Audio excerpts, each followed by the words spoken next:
इस वीडियो में हम डिफरेंट मार्केट्स के बारे में समझेंगे, क्योंकि बार बार अलग अलग मार्केट्स के बारे में हमें सुनने को मिलता है। इससे कन्फ्यूजन और बढ़ता है। तो हम सारे इंपॉर्टेंट मार्केट्स के बारे में एक अच्छी अंडरस्टैंडिंग ले लेते हैं, ताकि और कन्फ्यूजन ना बढ़े। ये वीडियो इंट्रोडक्टरी रहेगा डिफरेंट मार्केट्स के लिए, जैसे इक्विटी मार्केट, कमोडिटी मार्केट और फॉरेक्स मार्केट। अगर आप एक बिगिनर हो और आपने इस प्लेलिस्ट के पिछले वीडियोस नहीं देखे हैं, तो मेरी जेन्युइन सजेशन रहेगी कि आप पिछले तीनों वीडियोस को देखो। उनको देखने से आपको ये वीडियो और आने वाले वीडियोस को समझने में कोई प्रॉब्लम नहीं आएगी। तो सबसे पहले हम इक्विटी मार्केट को समझेंगे। इस प्लेलिस्ट के लिए इक्विटी मार्केट सबसे इंपॉर्टेंट है। जैसा कि प्लेलिस्ट का नाम ही A to Z stock market है, इसलिए इक्विटी मार्केट को समझना सबसे इंपॉर्टेंट है हमारे लिए। इक्विटी मार्केट को स्टॉक मार्केट या फिर शेयर मार्केट भी बोलते हैं। तो अगर अब आपको इनमें से कोई भी टर्म सुनने को मिले आगे के वीडियोस में या फिर कहीं बाहर से, तो आप समझ जाना कि बात इक्विटी मार्केट की ही हो रही है। Equity market, stock market, share market all are same. तो क्या है इक्विटी मार्केट? इक्विटी मार्केट वो जगह है जहां पर हम अलग अलग कंपनीज को खरीद या बेच सकते हैं। अगर सिंपली समझे तो बस इतना ही है, लेकिन और क्लियरिटी के लिए हमें एक एक पार्ट को और अच्छे से समझना पड़ेगा। सबसे पहले पार्ट में इक्विटी मार्केट को हमने एक जगह कहा है, तो ये जगह है कहाँ? तो ये जगह या फिर मार्केट फिजिकल फॉर्म में नहीं होता है। इसको हम देख नहीं सकते, वहां जा नहीं सकते। सब कुछ डिजिटली या फिर ऑनलाइन होता है, और इस जगह को एक्सेस या फिर इससे इंटरेक्ट हम हमारे कंप्यूटर या फिर मोबाइल की ऐप से करते हैं। इन ऐप्स को ही टर्मिनल भी बोलते हैं। टर्मिनल के बारे में भी हम आगे समझेंगे। 90s वाले टाइम पर यह मार्केट से इंटरेक्शन फिजिकली ही होती थी, क्योंकि तब चीजें ऑनलाइन नहीं हो रही थी।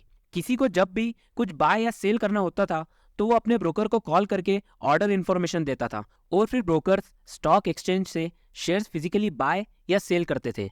लेकिन अब ऑलमोस्ट सब कुछ डीमेटेरियलाइज्ड हो गया है, मतलब ऑनलाइन हो गया है। फिर अब नेक्स्ट पार्ट है कि हम अलग अलग कंपनीज को खरीद या बेच सकते हैं। तो प्रैक्टिकली ये लाइन अपने आप में एक तरह से गलत है, क्योंकि हम कंपनीज को खरीद या बेच नहीं सकते, बल्कि कंपनीज के एक हिस्से को ही खरीद या बेच सकते हैं। हिस्से का मतलब है a little part of any company. इस हिस्से को ही शेयर या फिर स्टॉक बोलते हैं। तो एक बार और हम इक्विटी मार्केट को समझते हैं। इक्विटी मार्केट वो जगह है, डिजिटल जगह या फिर डिजिटल मार्केट, जहां पर हम अलग अलग कंपनीज के छोटे छोटे पार्ट्स, जिन्हें शेयर्स या स्टॉक भी बोलते हैं, उन्हें खरीद और बेच सकते हैं। तो अब जब भी कंपनीज के शेयर्स को बाय सेल, उनको ट्रेड या फिर उनमें इन्वेस्ट करने की बात हो रही हो, तब आपको समझ जाना है कि बात इक्विटी मार्केट की हो रही है। अगर मैं रिलायंस, TCS, HDFC इनकी कोई भी बात कर रहा हूं, तो इसका मतलब यह है कि मैं आपसे इक्विटी मार्केट की बात कर रहा हूं, क्योंकि ये सारी इक्विटी मार्केट में लिस्टेड कंपनीज हैं, और ऐसी बहुत सारी कंपनीज लिस्टेड है मार्केट में जो कि ट्रेडिंग और इन्वेस्टिंग के लिए अवेलेबल है। अब नेक्स्ट मार्केट है कमोडिटी मार्केट। जैसे इक्विटी मार्केट में कंपनीज के शेयर्स को हम खरीदते और बेचते हैं, उसी तरह कमोडिटी मार्केट में हम डिफरेंट टाइप की कमोडिटीज को बाय और सेल करते हैं। कमोडिटी मार्केट को भी हम इलेक्ट्रॉनिकली एक्सेस करते हैं ट्रेडिंग टर्मिनल की हेल्प से, जैसे इक्विटी मार्केट को करते हैं। कमोडिटी मार्केट में बहुत सारी कमोडिटीज ट्रेड होती है, और इसलिए इन पर अच्छे से ध्यान देने के लिए हमने कमोडिटीज को 4 कैटेगरीज में डिवाइड किया है। प्रीशियस मेटल्स, जिन्हें बुलियन भी बोलते हैं, जैसे gold and silver. Base metals, जैसे aluminium, copper, zinc and nickel. और एनर्जी कमोडिटीज, जैसे crude oil and natural gas. और मेनी एग्री कमोडिटीज। एक सबसे इंपॉर्टेंट बात जो कि ध्यान रखने वाली है कि कमोडिटी मार्केट में सारी commodities as a futures contract trade होती है, इसलिए फ्यूचर्स के बारे में पता होना बहुत जरूरी है कमोडिटीज को ट्रेड करने से पहले। As I told earlier, futures के बारे में हम आगे डिटेल में पढ़ेंगे, अभी सिर्फ एक बेसिक अंडरस्टैंडिंग बनाना है इस मार्केट की। तो अब नेक्स्ट इंपॉर्टेंट टर्म है लॉट साइज, क्योंकि एक वेल डिफाइंड स्टैंडर्ड होना चाहिए किसी भी कमोडिटी को बाय या फिर सेल करने के लिए। हम ऐसा नहीं कर सकते कि चाहे जो क्वांटिटी में कमोडिटीज को खरीद ले। जैसे निकल का लॉट साइज है 1500 किलोग्राम, तो जब भी निकल बाय या फिर सेल करना होगा तो 1500 के मल्टीपल में ही होगा, जैसे 1500, 3000 या फिर 4500 किलोग्राम ऐसे। तो लॉट साइज का सिंपली मतलब ये है किसी भी कमोडिटी की मिनिमम क्वांटिटी जो कि हमें लेना ही पड़ेगी उसमें ट्रेड करने के लिए। ये जीरोधा की वेबसाइट है, और ये सारी कमोडिटीज है जिन्हें हम ट्रेड कर सकते हैं। हर कमोडिटी के नीचे उसका लॉट साइज लिखा है, मतलब मिनिमम लॉट साइज की इक्वल क्वांटिटी तो लेना ही पड़ेगी, या अगर उससे ज्यादा चाहिए तो उसके मल्टीपल में। एक इंटरेस्टिंग पॉइंट है कमोडिटी मार्केट का कि सारी कमोडिटीज में शॉर्ट सेलिंग की जा सकती है। शॉर्ट सेलिंग हमें पता है किसी भी चीज को पहले सेल करना, फिर बाद में उसको खरीद लेना। अगर उस चीज की प्राइस नीचे आई तो प्रॉफिट, और ऊपर गई तो लॉस। ये शॉर्ट सेलिंग कमोडिटी मार्केट में फ्यूचर्स कॉन्ट्रैक्ट की वजह से पॉसिबल है, और इसलिए ही अभी हम कमोडिटी मार्केट को इतना ही समझ सकते हैं।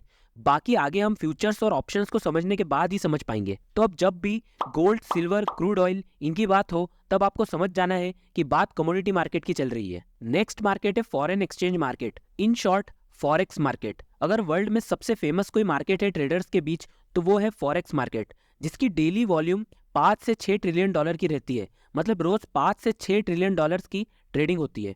तो आखिर किस चीज की ट्रेडिंग होती है फॉरेक्स मार्केट में? आंसर है डिफरेंट करेंसीज की। ये कुछ करेंसी पेयर्स है जो कि अवेलेबल है इंडिया में ट्रेडिंग के लिए। जैसा कि आप देख ही रहे हो, सारी करेंसी पेयर्स में है। तो जब भी करेंसी बाय या सेल करना रहती है तो पेयर में ही होती है। सिंगल करेंसी बाय या सेल नहीं कर सकते। जैसे यूएसडी आईएनआर, ये एक करेंसी पेयर है। इसको ऐसे समझते हैं, किसी भी स्टॉक को सोचो, मान लो जैसे टीसीएस। तो आपका टीसीएस को लेकर व्यू बहुत सिंपल रहता है। या तो आपको लगता है टीसीएस के शेयर्स की प्राइस बढ़ेगी या फिर घटेगी, उस हिसाब से आप उसको बाय या फिर सेल करते हो। लेकिन करेंसी पेयर्स में ये व्यू इतना स्ट्रेट फॉरवर्ड नहीं रहता है। जब भी आप किसी करेंसी पेयर को बाय या सेल करते हो तो आपका उस पर डबल व्यू रहता है, या फिर इसको ड्यूअल व्यू भी बोलते हैं। जैसे यूएसडी आईएनआर को जब भी आप बाय करते हो तो इसका मतलब रहता है कि आप यूएसडी पर बुलिश हो और साथ ही साथ आईएनआर पर बेरिश। इसको बोलते हैं ड्यूअल व्यू। करेंसी पेयर में जो फर्स्ट करेंसी होती है उसको हम बेस करेंसी बोलते हैं, और जो नेक्स्ट करेंसी होती है उसको कोटेशन करेंसी। आज यूएसडी आईएनआर का रेट 83.2 चल रहा है। तो ये करेंसी पेयर फॉर्मेट हमें ये बताता है कि एक बेस करेंसी से हम कितनी कोटेशन करेंसी खरीद सकते हैं। मतलब आज एक यूएसडी 83.2 रुपये के इक्वल वर्थ रखता है। तो जब आप पेयर को बाय करते हो तो आप चाहते हो कि बेस करेंसी स्ट्रांग हो और साथ ही साथ कोटेशन करेंसी वीक हो। जैसे अगर यूएसडी जो एक बेस करेंसी है वो अगर स्ट्रांग होती है तो पेयर का रेट 83.2 से बढ़ेगा और आपको प्रॉफिट होगा। वहीं अगर आप पेयर को सेल कर रहे हो, मतलब आप सोचते हो कि बेस करेंसी वीक होगी और कोटेशन करेंसी स्ट्रांग। तो ये था brief about all 3 major markets. इस वीडियो में हमने बस इनके बारे में एक इंट्रो लेवल तक समझा है। तो अब जब भी डिफरेंट कंपनीज और उनके स्टॉक्स की बात हो तो आपको समझ जाना है कि बात इक्विटी मार्केट या फिर स्टॉक मार्केट की हो रही है। और जब बात गोल्ड, सिल्वर, क्रूड ऑयल इनकी हो रही हो तो आपको समझ जाना है कि बात कमोडिटी फ्यूचर्स की हो रही है।